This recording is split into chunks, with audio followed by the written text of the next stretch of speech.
સમાચારની વાત વિધાનસભામાં બે ઉપદંડકની નિમણૂક થવાની છે। વર્તમાન બે ઉપદંડક મંત્રી બન્યા જ્યાં જગ્યા ખાલી પડી છે ત્યારે હવે બે ઉપદંડકની નિમણૂક કરવામાં આવશે। કૌશિક વેકરિયા અને રમણ સોલંકી ઉપદંડક હતા, જો કે આ બંને હવે મંત્રી બન્યા છે ત્યારે હવે આ બંને જગ્યા ખાલી પડતા જ ત્યાં નવી નિમણૂક કરાશે।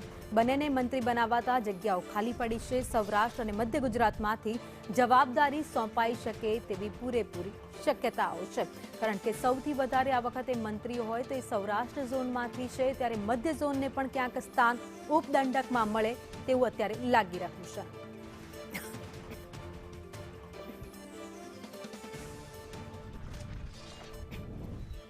વધુ અપડેટ સાથે સંવાદદાતા હિરેન રાવલ અમારી સાથે જોડાઈ ગયા છે।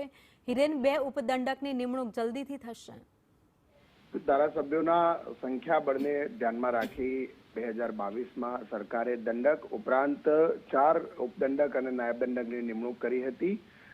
થોડા દિવસ પહેલા જ મંત્રીમંડળના વિસ્તરણમાં આ ઉપદંડક પૈકી 2 કૌશિક વેકરિયા અને રમણ સોલંકી આ બંને લોકોને મંત્રીમંડળમાં સમાવેશ કરવામાં આવતા આ બે જગ્યાઓ ખાલી પડી છે।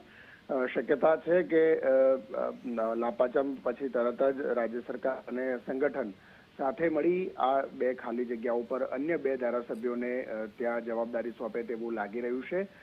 સૌરાષ્ટ્ર અને મધ્ય ગુજરાત અથવા તો દક્ષિણ ગુજરાતમાંથી આ ધારાસભ્યોને જવાબદારી સોંપવામાં આવશે। સામાન્ય રીતે આ દંડક અને ઉપદંડકની જવાબદારી ધારાસભ્યોને વિધાનસભાની કામકાજ અંગેની માહિતી, કાર્યક્રમોની સંકલન અને એક પ્રકારે એક ગટ વ્યવસ્થાના ભાગરૂપે કરવાનું હોય છે। 165 ધારાસભ્યો હોવાના કારણે આ વધુ નવા 2 ઉપદંડકોને જવાબદારી સોંપાય તેવી સંભાવનાઓ દેખાઈ રહી છે। આભાર માહિતી માટે।